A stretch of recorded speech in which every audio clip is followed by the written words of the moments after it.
Dapat nga po mga kapatid ay isang dominant force itong USA team sa basketball, lalo na dito sa FIBA. Kahit pa nga po hindi naglalaro ang best player nila, iba nga rin po talaga ang expectation para sa Team USA. Dapat ay hindi matatalo at ipapanalo ang torneyong to nang hindi man lang nauhulog kahit isang game. Sa makatuwid ay isang napakalaking upset ang nangyari sa kanila sa FIBA World Cup ngayong 2023 sa Pilipinas, dahil tinalo nga po sila ng kupunan ng Lithuania sa score na 110-104. Marami nga pong kumwe-question na sa USA team bago pa man magsimula ang tournament, pero ang lahat ng duda nga po nila ay tila napapatunayan habang tumatagal ang laban. Kahit mga netizen biglang nag-ingay nang malaman nila ang masaklap na nangyari sa USA. Meron pang isang fans na medyo mabait pa at ayaw mang-insulto. Pinaliwanag niya lang kung ano ang bentahe at kung paano nanalo ang Lithuania. Biglang sumailalim sa kontrobersya ang mga miyembro ng Team USA matapos nilang patutsyadahan itong si Noah Lyles dahil sa mga pinagsasabi nito na ang NBA champion nga daw ay hindi world champions. Ito nga rin po ang naging mitya ng mga fans kung bakit nila tinitira ng husto ngayon ang USA team, dahil isang malaking upset nga po talaga ang pagkakatalo nila sa Lithuania. Natapos na nga po ang Final 8 ng competition ng Team USA mga kapatid, pero tila talagang nakakahiya nga po ang talo nila ngayon.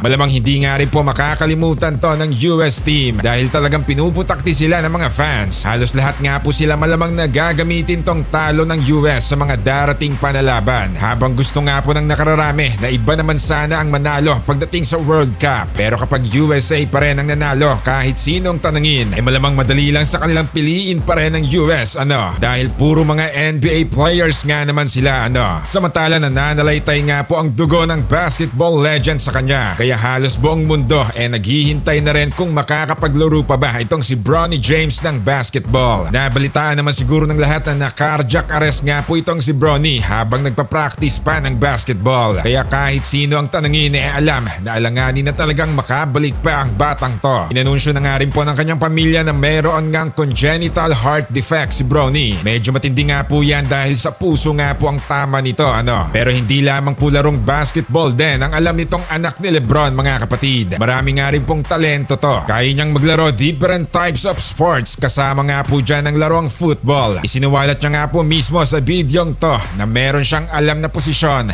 para sa potential na NFL career. Parang change career yata ang gagawin nitong anak ni Lebron. Mabigat nga din po ang sports na to, o mas mabigat pa sa basketball. Baka naman lalong magkaroon pa siya ng diferensya niyan. Sa kabutihang palad naman nga po tila tuloy pa rin ang karera nitong si Bronny sa kabila ng insidenteng nangyari sa kanya. Unti-unti na nga pong nagpapakita itong si Bronny ngayon sa publiko. Parang sinasabi niya na walang dapat ikabahala dahil nakarecover na nga siya. 14 points, 5.5 rebounds at 2.9 assists ang kinakamada niya sa Sierra Canyon dati. Ewan ko na lang ngayon kung kakayanin pa niyang ma-maintain yan kung sakaling makabalik man siya, dahil malala rin nga po talaga ang cardiac arrest na sinapit niya.